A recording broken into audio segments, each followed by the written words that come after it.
सरस्वती नमस्तुभ्यं वरदे कामरूपिणी विद्यारम्भं करिष्यामि सिद्धिर्भवतु मे सदा।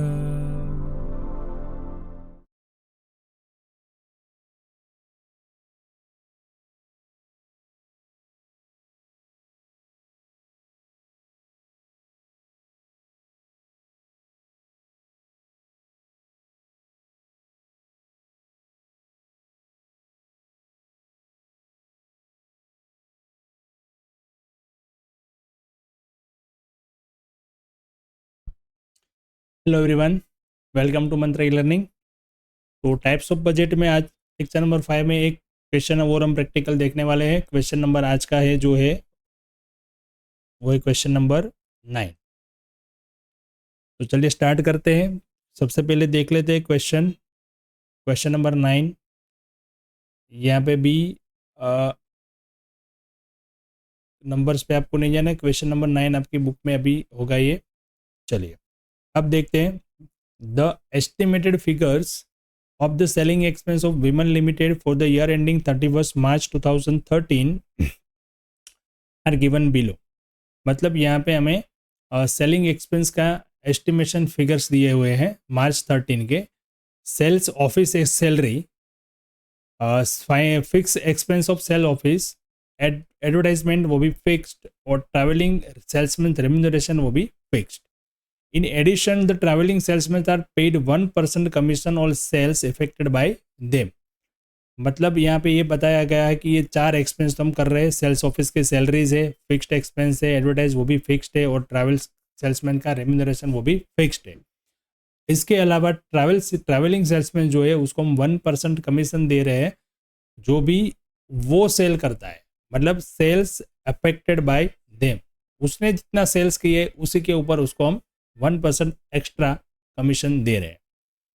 Carries outward is paid at 4% of the sales and other agents commission is paid at 5% on the sales. Carriage outward का expense होता है वो 4% होता है सेल्स का, और अदर एजेंट यानी कि सेल्समैन के अलावा भी कोई एजेंट जो है वो एजेंट का जो कमीशन है वो 5% है। You are required to prepare a selling overhead budget for the following level of sale. अब देखो यहाँ पे सेलिंग ओवरहेड का बजट हमें पूछा। तो सेल्स हमें बढ़ाना होता है। सेल्स पर्टिकुलर कोई एरिया के अंदर हमें सेल्स का टारगेट को लेना है कि भाई इस साल में या तो हमें इतना सेल करना है, या इतना सेल है तो यहाँ पे इतने अपॉर्चुनिटी है, कभी भी बढ़ सकता है। तो पहले ये बजट तैयार होता है। मान लो कि यहाँ पे हमने 3 लेवल दिए गए हैं, 40 लाख, 50 लाख और 60 लाख। तो अगर मुझे 40 लाख सेल करना है तो कितना खर्चा लगेगा, 50 लाख सेल करना है तो कितना खर्चा लगेगा, क्योंकि फिक्स्ड एक्सपेंस जो है वो सेल्स बढ़ने से बढ़ने वाले नहीं है। बट जो वेरिएबल एक्सपेंसेस है, वेरिएबल माने के सेल्स कमीशन जो है, फिर आउटवर्ड कैरिज है, एजेंट का कमीशन है, वो सेल्स के पर डिपेंड है। तो जितना सेल्स बढ़ेगा उतना उसका कमीशन वो भी खर्चा सब बढ़ेगा, बराबर है। तो फिर वहां पे हमें पता चलता है कि कितना सेल्स हमें बढ़ाना है, बराबर। तो खर्चा कितना बढ़ेगा वो भी हमें इस बजट से मालूम पड़ता है। तो इसलिए सेलिंग ओवरहेड बजट प्रिपेयर किया जाता है अलग अलग लेवल्स के सेल्स पे। यहाँ पे 40 लाख, 50 लाख और 60 लाख पे हमें तैयार करना है बजट। और इसमें हमें डिटेल में दिया गया है इंक्लूडिंग एजेंट्स सेल्स 5 लाख, दूसरे में 8 लाख और तीसरे के लेवल के अंदर 9 लाख। अब 40 लाख का सेल्स हम जब करेंगे तो एजेंट का सेल रहेगा उसमें 5 लाख, 50 लाख का करेंगे तो उसमें एजेंट का सेल रहेगा 8 लाख, और 60 लाख करेंगे तो एजेंट का सेल रहेगा 9 लाख। ठीक है, चलो ये बातें हमें यहाँ पे इतनी समझ में आई। अब हमें यहाँ पे प्रिपेयर करना है selling overhead budget different levels, 40 lakh, 50 lakh and 60 lakh पे। ओके, चलिए तो स्टार्ट करते हैं इसका क्वेश्चन का आंसर। हम कुछ एक्सपेंस यहाँ पे देखना फिक्स्ड है और कुछ एक्सपेंस जो है वो सेल्स के ऊपर डिपेंड है, यानी कि वो वेरिएबल एक्सपेंस कहे जाते हैं। सेलिंग ओवरहेड, देखो मैंने यहाँ पे 3 कॉलम बना दिए 3 लेवल के लिए, यानी कि 40 लाख, 50 लाख और 60 लाख पे, बराबर। खर्चे सब में एक ही जैसे होने वाले हैं, पर खाली उसकी अमाउंट चेंज होगी। तो यहाँ पे मैंने दो एक्सपेंसेस जो है उसको दो टाइप में डिवाइड कर दिए। पहले मैंने लिख लिया फिक्स्ड ओवरहेड। तो फिक्स ओवरहेड कौन कौन से थे, क्वेश्चन पे आते हैं। फिक्स ओवरहेड कौन कौन से थे? फिक्स में ऑफिस की सैलरी फिक्स थी, ये फिक्स एक्सपेंस जो भी सेल्स था, ये एडवर्टाइजमेंट फिक्स था, और ट्रैवलिंग का सेल्समैन का रेम्यूनरेशन फिक्स्ड था। ये सब में एक ही तरह से आएगा, उसमें कुछ चेंज होगा नहीं। चाहे आप 40 लाख का सेल करो, चाहे 50 लाख का करो या 60 लाख का करो, उसमें फिक्स्ड एक्सपेंस जो भी है वो फिक्स रहने वाला है, उसमें कुछ चेंजेस होने वाला नहीं है।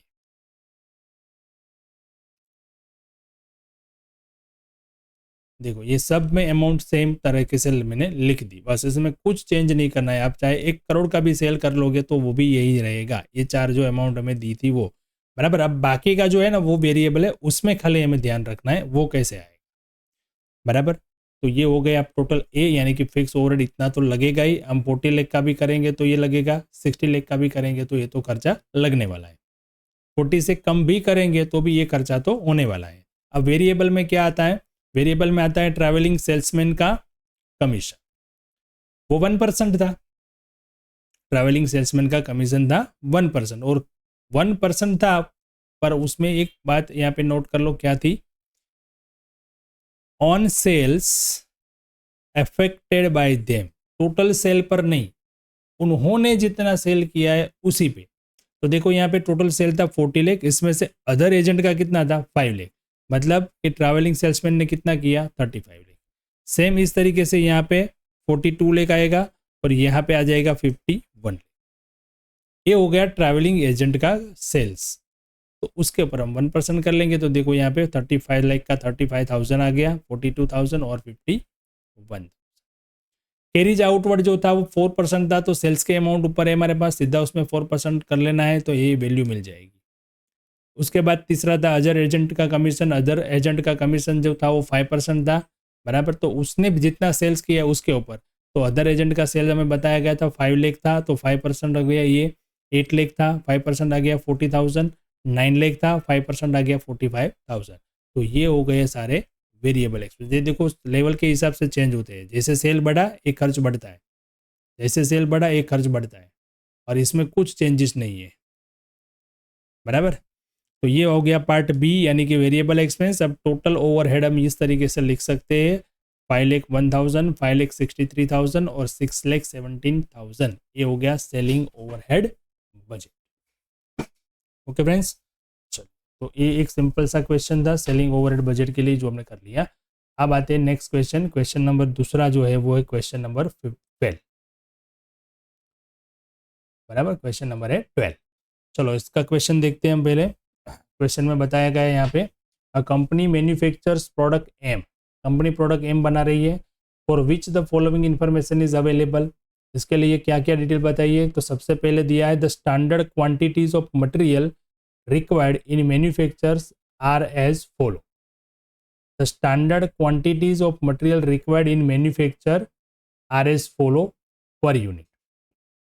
जो प्रोडक्ट हमें एम बनानी है उसके अंदर स्टैंडर्ड मटेरियल की रिक्वायरमेंट क्या रहती है वो यहाँ पे दिया है। तो मटेरियल एक्स की रिक्वायरमेंट रहती है 10 kg, वाई की रिक्वायरमेंट रहती है 8 मीटर, जेड की रिक्वायरमेंट रहती है 10 kg, और मिसलनेस मटेरियल 90 रुपीज़ पर यूनिट। मतलब कि यहाँ पे 4 टाइप के मटेरियल की रिक्वायरमेंट रहती है for the product of M.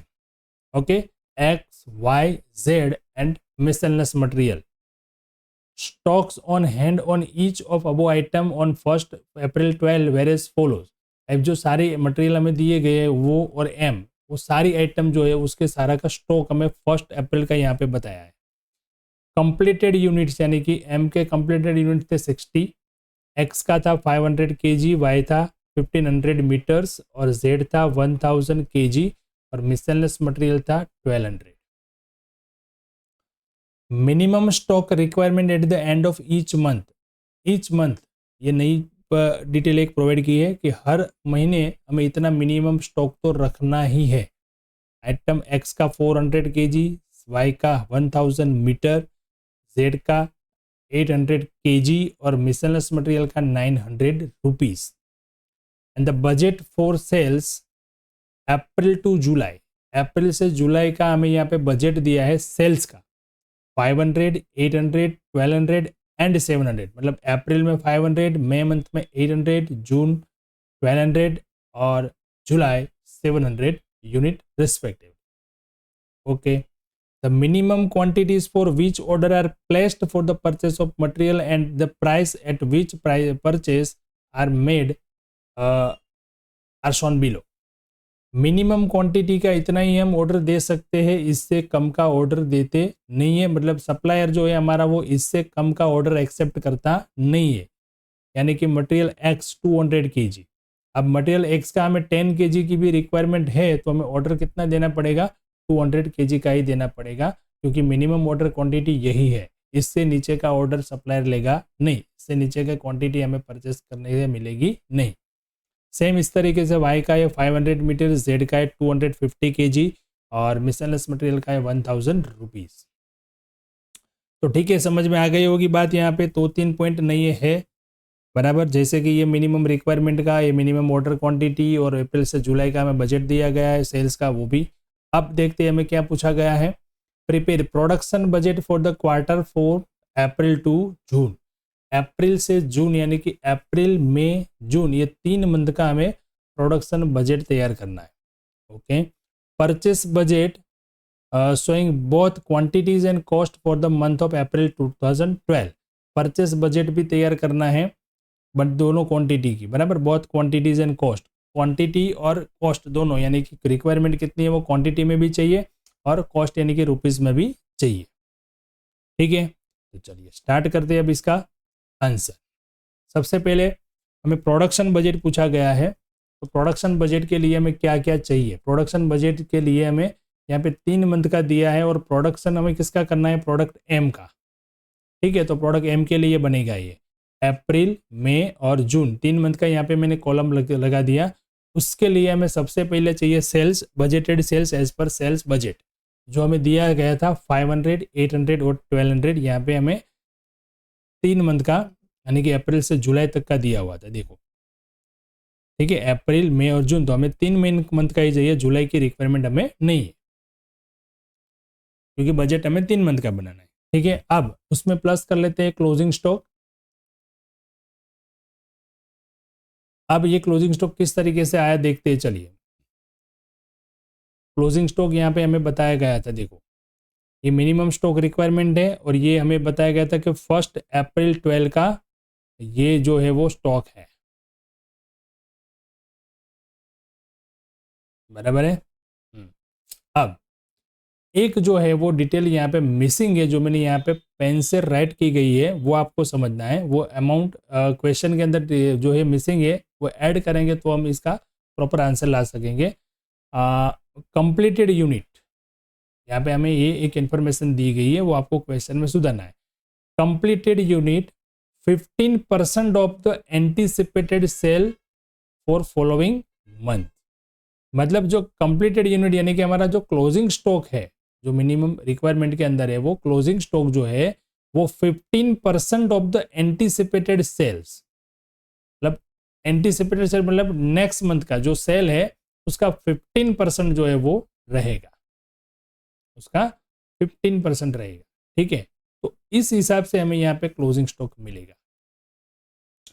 जैसे देखो अप्रैल के लिए मई मंथ जो है वो नेक्स्ट मंथ हुआ, तो नेक्स्ट मंथ में यहाँ पे जितना भी है उसका 15% उसका रहेगा स्टॉक, यानी कि 800 का 15% यहाँ पे आ गया 120 क्लोजिंग स्टॉक. इस तरीके से मिलेगा. अगर ये इन्फॉर्मेशन नहीं प्रोवाइड की थी तो क्लोजिंग स्टॉक हम फाइंड नहीं कर सकते, क्वेश्चन नहीं कर सकते, इसलिए ये एक इन्फॉर्मेशन मिसिंग थी जो मैंने यहाँ पे ऐड की. अब इसके लिए 1200 का 15% और इसके लिए यानी कि जुलाई का जो सेल्स था वो 700 था जो हमें दिया था. यहाँ पे हमने कॉलम नहीं बनाई क्योंकि मुझे बजट अप्रैल मई जून का चाहिए. 700 का 15%, इस तरीके से ये हमें ये स्टॉक मिल गया. अब स्टॉक आ गया क्लोजिंग. ओपनिंग स्टॉक जो था वो हमें यहाँ पे ऑलरेडी दिया हुआ था, ओपनिंग स्टॉक वहां से सीधा हम ले लेंगे. ये 60 दिया हुआ था 1 अप्रैल का. ठीक है, तो अप्रैल के लिए तो मुझे ओपनिंग स्टॉक मिल गया ना 60. अब अप्रैल का जो क्लोजिंग वो मई के लिए हो गया ओपनिंग, अप्रैल का जो क्लोजिंग वो मई के लिए हो गया ओपनिंग, मई मंथ का जो क्लोजिंग वो जून के लिए हो गया ओपनिंग, और ये हमें ऑलरेडी दिया हुआ। ठीक है फ्रेंड्स, तो ऐसे हमें मिलेगा इसका प्रोडक्शन बजट, यानी कि बजटेड प्रोडक्शन ये रहेगा 560, 860 एंड 1125। चलो बजट आ गया अभी प्रोडक्शन का। इसके बाद हम देखते हैं परचेस, यानी कि रॉ मटेरियल की रिक्वायरमेंट का budget. Raw material requirement budget, यहाँ पे रॉ मटेरियल आ जाएगा, एक्स जो है केजी में है, वाई जो है मीटर में है, जेड केजी में है, और मिसलेनियस एक्सपेंस जो है वो रुपीज़ में है। तो यूनिट वाइज हम यहाँ पे लिखेंगे। सबसे पहले बजटेड प्रोडक्शन लिख लेंगे। बजटेड प्रोडक्शन जो था as per production budget 560 unit. ठीक है, चलो एक बार क्वेश्चन में जाते हैं, कंफ्यूजन ना हो इस हिसाब से मैं आपको समझाऊँ। यहाँ पे देखो, हमें जो क्वेश्चन पूछा था वो प्रोडक्शन बजट पूछा था अप्रैल टू जून का। अब ये जो है वो ओनली फॉर अप्रैल के लिए पूछा है, परचेस बजट क्वांटिटी वाला और रुपीज़ वाला। तो ये हम खाली बनाएंगे ओनली फॉर अप्रैल। तो अप्रैल का प्रोडक्शन बजट कितना था, देखिए आप अप्रैल में प्रोडक्शन बजट में कितनी अमाउंट आई थी 560। तो अप्रैल का प्रोडक्शन में लगेगा यहाँ पे 560। अब जितनी भी यहाँ पे रेशियो दिए गए थे कि एक्स की कितनी रिक्वायरमेंट है, तो देखो यहाँ पे हमें पहले ही वो बताया था कि एक्स जो है वो 10 kg रिक्वायरमेंट है, वाई 8 मीटर है, जेड 10 kg है, और ये 90 रुपीज़ पर यूनिट है। बस सीधा यहाँ से हम इसकी रिक्वायरमेंट फाइंड कर लेंगे।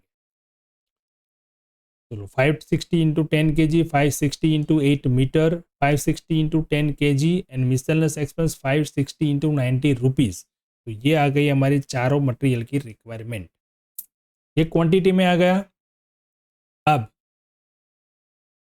रिक्वायरमेंट तो ये आ गई, अब हमें परचेस बजट भी यहाँ पे बनाना है, उसका साथ में करने देना है। तो सीधा सीधा यहाँ से हम सीधा ओपनिंग और क्लोजिंग एडजस्ट कर लेंगे। ओपनिंग स्टॉक जो है वो माइनस कर लिया, और क्लोजिंग स्टॉक जो था वो यहाँ पे हमने प्लस कर लिया। अब देखते हैं ओपनिंग क्लोजिंग कहाँ पे दिया था। तो ओपनिंग भी आपको यहाँ पे ऑलरेडी दिया हुआ था 1 अप्रैल का। देखो 500, 1500, 100,000, 100 एंड 1200।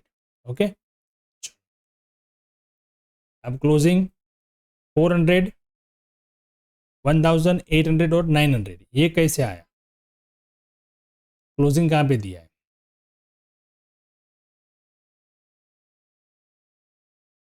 देखो minimum stock requirement at the end of each month.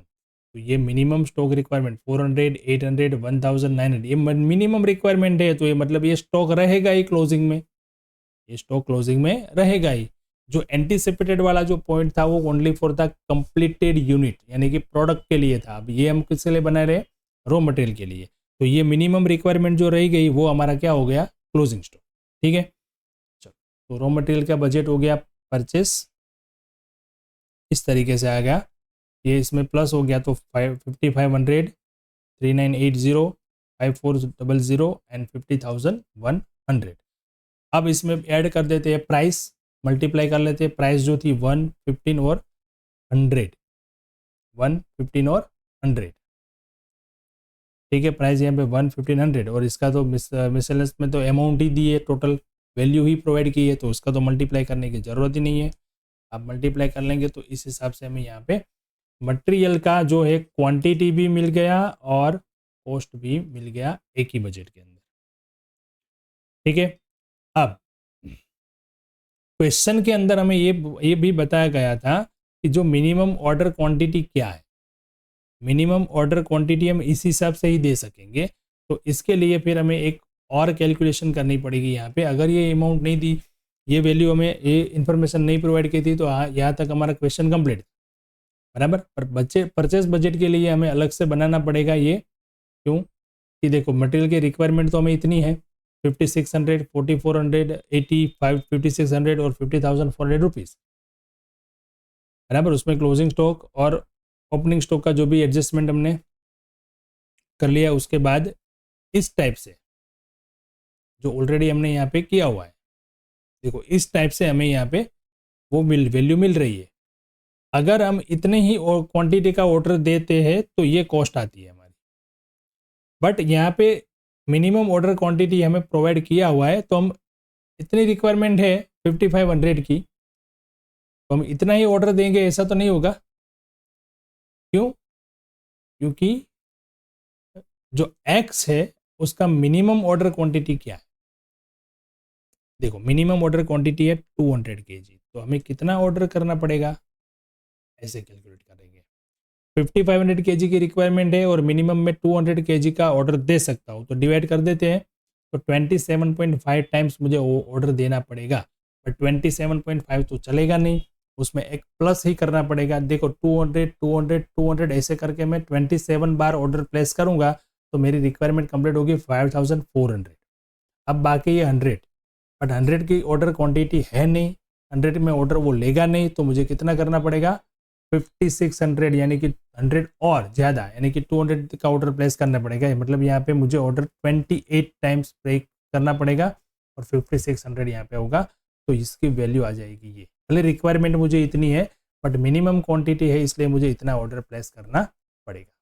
Same इस तरीके से वाई का देखा जाए तो वाई के लिए ऑर्डर क्वांटिटी थी 500, उसमें देखा जाए तो 7.96 यानी कि 8 टाइम मुझे ऑर्डर देना पड़ेगा। तो 500 वन टाइम इंटू 8 यानी 4000 का मुझे ऑर्डर देना पड़ेगा और 60,000 इसकी कॉस्ट आ जाएगी।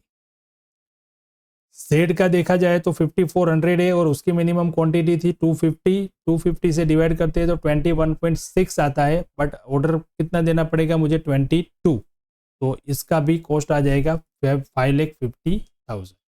और मिसलनेस एक्सपेंस जो है उसका 1000 में ऑर्डर प्लेस करना पड़ता है, 50.1 आता है, तो यहाँ पे मुझे 51 ऑर्डर प्लेस करना पड़ेगा।